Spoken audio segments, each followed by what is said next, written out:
다시 카메라 앞에 선 특수부대의 장 얘기입니다.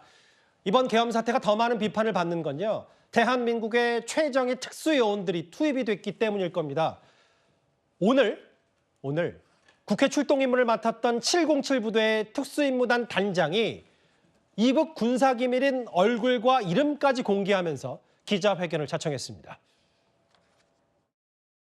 만약에 제가 여기 온다는 거를 조금이라도 노출되면 많은 우려의 전화와 이런 게 올 것 같아서 사실 아무도 모르게 왔습니다. 정말로 아무도 몰랐고 제가 오면서 핸드폰도 껐습니다. 사실 정말 아무도 모르게 오지 않으면 이 자리에 쓰지 못할 것 같은 생각이 많이 들었습니다.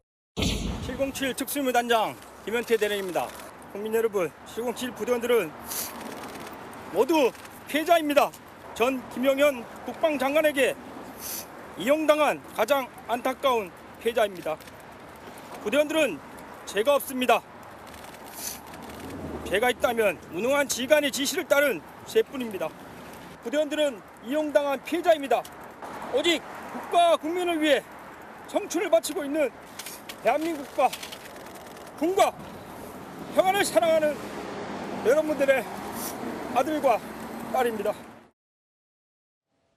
김현태 단장이 공개한 내용도 상당히 충격적인데 그 내용을 하나하나 따져보기 전에 일단 김경부 대변인, 이 특수부대, 최정예 특수부대 장으로서 본인의 얼굴과 이름을 공개하면서 기자회견을 자청하는 게 이게 군사 기밀인데 본인이 이것 또한 감수하고 오늘 카메라 앞에 섰어요? 그러니까 본인이 감당할 수 있는 불이익보다 부대원들이 갖는 어떤 마음의 아픔, 그다음에 어떤 혼란함, 그런 부분에 대해서 국민들에게 호소하기 위해서 그 자리에 선 것 같습니다. 아침에 저 기자회견을 하면서 저도 많은 생각을 들게 했는데요. 군인은 사실 위에서 지시를 하면 현장에서 따라야 되는 상황입니다. 급박한 상황 속에서 본인이 판단한다고 한다면 영이 안 쓰면 결국 전쟁에서 전투에서 패할 수밖에 없는 상황입니다.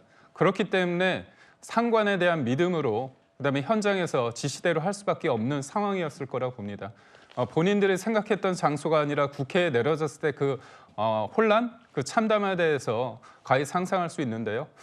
저는 사실 며칠 전에 특정 사령관이 민주당 유튜브에 나와가지고 얘기하는 걸 보고 저는 그분에 대한 여러 가지 복잡한 감정을 이해할 수는 있지만 굳이 어떤 한 진영의 유튜브에 나와서 그런 얘기를 하는 부분에 대해서는 저는 받아들이기 좀 힘든 면이 없지 않아 있었습니다. 하지만 이분은 국민들 앞에서 당당하게 본인의 어떤 잘못이고 본인이 모든 책임을 지겠다고 얘기하면서 부대원들, 현장에 있던 부대원들을 좀 잘 봐달라. 그분들은 죄가 없다는 측면에서 호소한 측면에서 국민들의 어떤 신경을 좀 많이 울리지 않았을까 그렇게 생각합니다.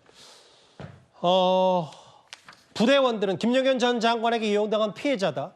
최정예 참수부대 707 특수임무단장이 계엄 때 어떻게 국회로 투입됐는지에 대한 설명을 했는데 그 얘기를 지금부터 들어보겠습니다. 저희가 확보한 녹음 파일에도 총기와 탄약은 들고 가지 말라. 그리고 김용현 전 장관의 지시로 150명 정도를 절대 못 들어가게 한다. 이런 증언이 있는데요. 그 목소리도 이어서 들어보겠습니다. 여기 차들이 지금 거기에는 사람들이 밀집해 있거나 그러진 않지. 울타리를 넘으려고 하는 인원들 일부 식별되었고 넘어가진 못한 상태입니다. 총기랑 탄은 안 들고 나갈 거야.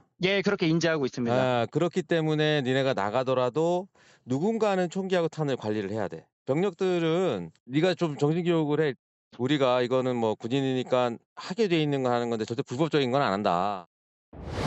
설사 북한에 의한 도발일지라도 저희가 국방부 대테러 훈련상에 민간인을 대상으로 군이 총기를 사용한 것은 엄격히 금지되어 있습니다. 개인별 테이저건 한정과 그리고 공포탄 휴대 장착은 아니었습니다. 사실 출동하는 과정에서 제가 권총은 빼는 게 어떻겠냐는 말도 했습니다. 왜냐하면 어차피 실탄을 쓸 건 아닌데 괜히 들고 가다가 흘리거나 분실할 것 같은 우려가 순간 들었습니다. 그런데 부대원들이 아니라고 했습니다. 현장에 가서는 그 장비들은 한 곳에 모아두고 실제 정문에서 몸싸움을 할 때는 개인이 휴대한 총기 2정, 권총과 본인의 총, 그리고 복장만 착용하고 이동했었습니다. 저한테 중간에 말한 뉘앙스는 국회의원들이 모이고 있단다. 150명을 넘으면 안 된단다. 막아라. 안 되면 들어가서 끌어낼 수 있겠냐 뭐 이런 뉘앙스였습니다. 앞서 만나봤던 녹음 파일에는 총기랑 탄은 안 들고 나갈 거야. 예, 그렇게 인지하고 있습니다. 그렇기 때문에 네가 나가더라도 누군가는 총기하고 탄을 관리해야 돼. 여기는 이제 수방사 관련 얘기고요. 아까 대령, 현역 대령인 김현태 단장의 얘기는 이렇습니다. 최진봉 교수님, 예. 김용현 전 장관이 특선사 지휘부에 최소 100통의 전화를 했고 1, 2분 간격으로 지난번에 뭐 눈물에 인터뷰를 했던 곽종근 특수전사령관한테 전화가 왔고 의원이 150명 넘으면 안 된다고 한다. 끌어낼 수 있겠냐는 뉘앙스였다. 이거 어떻게 들으셨어요? 이건 반헌법적이죠. 의원 150명이 넘으면 안 된다고 하는 것은 국회가 유일하게 갖고 있는 권한이, 그러니까 대통령의 계엄령 선포를 막을 수 있는 유일한 권한을 국회가 갖고 있는 겁니다. 과반수 이상의 동의를 통해서 결의안이 통과가 되면 예. 즉시 대통령은 계엄을 해제해야 됩니다. 그걸 유일하게 갖고 있는 권한을 국회가 갖고 있는데 그걸 막겠다는 겁니다. 계엄이 선포되고 계엄이 된다 하더라도 국회가 정상적인 정치 활동을 막는 것은 위헌이고 위법입니다. 그 지시를 지금 한 거 아닙니까? 저 군인들한테 의원 150명이 모이면 안 된다고 얘기했던 게 무슨 의미겠습니까? 계엄을 해제하지 못하게 만들겠다는 시도 아니겠습니까? 이런 위법적이고 위헌적인 활동을 한 이런 김용현 저자는 저는 도저히 용서할 수 없는 사람이라고 생각합니다. 어떻게 저런 지시를 군인들한테 할 수 있습니까? 본인이 법으로도 지금 단장도 그런 얘기 하지 않습니까? 예. 본인들의 부하들은 지시만 따랐을 뿐인데 그것 때문에 국민들에게 얼마나 지탄을 받고 있습니까? 민간인을 상대로 총기를 수행하고 사용하는 것도 안 된다고 본인은 법적으로도 알고 있지 않습니까? 그 지시를 실제 저 단장의 특수전 임무 단장의 말에 따르면 본인한테도 전화가 여러 번 왔다는 거예요. 김용현 전 장관이. 그런데 그걸 받지 않았더니 결국 특수전 사령관에 전화가 왔는데 그 사이에 그 지령실에서 계속 김용현 장관한테 전화가 오는 걸 들었고 그걸 듣고서 특수전 사령관이 빨리 이거 할 수 있겠냐라고 독촉을 했다는 거 아닙니까? 김용현 전 장관은 위법적이고 탈법적인 행위를 했고요. 그걸 군인들한테 지시를 한 겁니다. 국회가 유일하게 갖고 있는 계엄 해제권을 발동 못하도록 만드는 것이 그의 목적이었다면 전 나라를 계엄하에서 군합발로 짓밟는 일을 하겠다는 생각을 했던 게 김용현 전 장관이에요. 저는 도저히 용서할 수 없는 사람이라는 생각이 들고요. 지금 특수전 단장 같은 경우도 본인이 지시해서 간 그 부하들에 대해서 본인이 책임을 지겠다는 마음 아니겠어요? 너무 미안하고 그 군인들은 얼마나 또 고뇌가 있었겠습니까? 민간인들과 대치하는 상황에서. 이런 일이 벌어지게 한 이 상황, 윤석열 대통령, 김용현 전 장관 정말 국민 앞에 석고 대제해야 됩니다. 그리고 빨리 직에서 물러나는 게 맞다고 생각합니다. 국회의원이 150명 넘으면 안 된다고 했다. 끌어낼 수 있겠냐. 그런데 되짚어 봤을 때 대통령실이 뾰족하게 뭔가 여러 인터뷰를 하진 않았지만 특히 외신에 대해서는 이런 인터뷰를 했는데 지난 4일에 의원들 국회 출입 통제 안 했다. 국회가 동의 여부를 판단하도록 진입 막지 않았던 거다. 이게 대통령실이 외신에 대고 한 얘기였는데 앞서 김현태 대령이 특임대 단장이 주장했던 것과는 좀 앞뒤가 맞지 않거든요. 이게 누구 말이 맞는지 좀 봐야 되겠지만 또 하나 있어요. 이건 707 단장 밑에와 특전사령관의 누구 말이 맞는지 확인해 봐야 되는데 구자령 변호사님.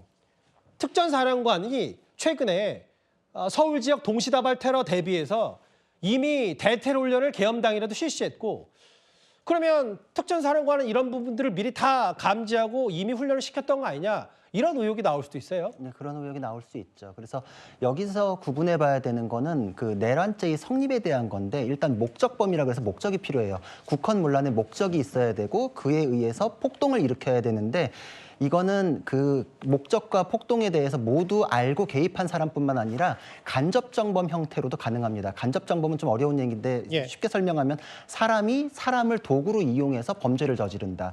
이 예를 하나 들어보면은 어떤 사람이 누구를 독살하고 싶을 때 간호사가 주사할 주사를 독약을 넣은 걸로 바꿔치기라면 간호사는 주사를 해서 살인에 이르지만 간호사는 아무 잘못이 없어요. 그냥 모르는 상태로 주사만 놨을 뿐이거든요. 예. 여기에 동원된 군인들 같은 경우에는 대테러 업무인 줄 알고 갔다. 뭐 이런 경우들도 있고 지휘 체계에 따라서는 저런 명령을 받은 사람도 있고 몰랐던 사람도 있을 수 있어요. 그러니까 이 사람 같은 경우에는 국헌문란의 목적이 인정되지 않거든요. 그러니까 위에서 이것이 계엄 해제에 대해서 방해가 되는 내용을 위해서 지시를 하는 것이다라는 걸 알고서 지시를 내리고 수행한 사람. 김용현 전 국방부 장관 같은 경우에는 알고 지시를 내렸고 그거에 대해서 왜 그런 지시를 하는지를 알았던 사람까지는 국헌문란의 목적이 인정되기 때문에 내란죄에 대해서 같이 공범으로 처벌받을 수 있고 출동했던 사람들은 실제로 행위를 했더라도 내가 그 큰 그림 안에서 무엇을 위해 움직이는지를 몰랐을 수 있거든요. 그분에 대해서는 또 이제 저 단장의 주장이 또 설득력이 있고 그러니까 지금 충돌되는 부분은 그런 관점에서 이해를 하시면은 법적으로 좀 쉽게 이해를 하실 수 있다 생각이 되고 그래서 저 진술 중에서 최근에